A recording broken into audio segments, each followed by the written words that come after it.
सबसे पहले तो मैं ये कहूँगी, कल की रात पूरी जमहूरियत के ऊपर एक स्याह धब्बा था।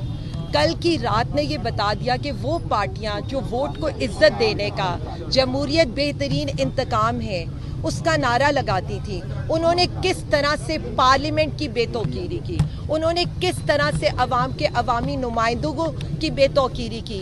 रात के आखिरी पहर में जिस तरह से हमारे पार्लियामेंटेरियंस को वहाँ से अगवा करके ले जाया गया, ये जमहूरियतों में तो नहीं होता, ऐसा तो बदतरीन आमरीतों में नहीं होता। तो ये जमातें क्या ये बताना पसंद करेंगी कि जिस वक्त हमारे चेयरमैन को अगवा किया जा रहा था, उस वक्त जो इशाया हो रहा था इत्तेहादी जमातों का और सियासी इस्तेहकाम की बात हो रही थी, तो क्या मुल्क में सियासी इस्तेहकाम इस तरह से आता है?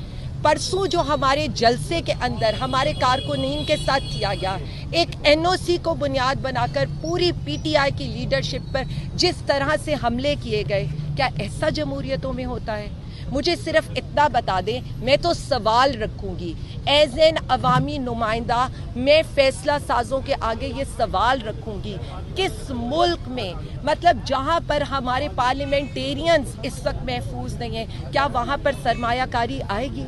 क्या हमारे पार्लियामेंटेरियंस यानी वो कस्टोडियन ऑफ द हाउस से भी मेरा ये सवाल है, जब हमारे पार्लियामेंटेरियंस अगवा होते हैं, उनकी जबरी गुमशुदगियां होती हैं, तो आप प्रोडक्शन ऑर्डर्स जारी क्यों नहीं करते? वो पार्लियामेंट जिसका फ्लोर नॉन पार्लियामेंटेरियन के पांव रखने से भी मैला होता है, कल वहां उसको किस तरह से रोंदा गया?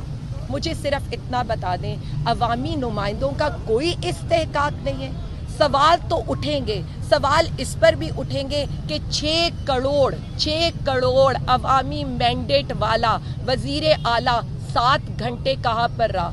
सिक्योरिटी के नाम पर कही गई मीटिंग पर क्या हुआ? क्योंकि हम जानना चाहते हैं, हम अवाम के नुमाइंदे ये जानना चाहते हैं कि एक पार्टी के साथ ये रवैया क्यों? हमारे वजीर आजम इमरान खान साहब बदतरीन जेल भुगत रहे हैं, उनके अहले खाना, उनकी बहन बाहर सारे केसेस का मुकाबला कर रही हैं और उनकी मिसेस अंदर हब्से बेजा का मुकाबला कर रही हैं, क्योंकि नैब तरामीम के बाद उनको रखना कैदो बंद में, वो भी हब्से बेजा है। उसके बाद हमारे chairman of the party Sher Afzal Marwat हो गए, barrister Gohar chairman of the party Sher Afzal Marwat, हमारे जो बाकी लोग हैं उनको जिस तरह से लिया गया, हमारे ये जो सरगोदा के एमएनए हैं वो रात को अगवा हो गए, 11 और MNA, Aamir Dogar chief whip साहब, बाकी हमारे जितने भी लोग हैं। मतलब मुझे ये समझ नहीं आ रही है, हम इस मुल्क में क्यों इंतशार फैलाना चाहते हैं? सानिया शुरू हुआ 9 अप्रैल की रात से, जब मुल्क के अवामी वजीर आजम को आपने निकाला और वो यही कह रहा था कहीं कोई रह तो नहीं गया। आज भी मैं उसी की बात को आगे बढ़ाते हुए कहूँगी, कहीं कोई रह तो नहीं गया कि जिसे जबरी तौर पर गुमशुदा ना किया गया हो।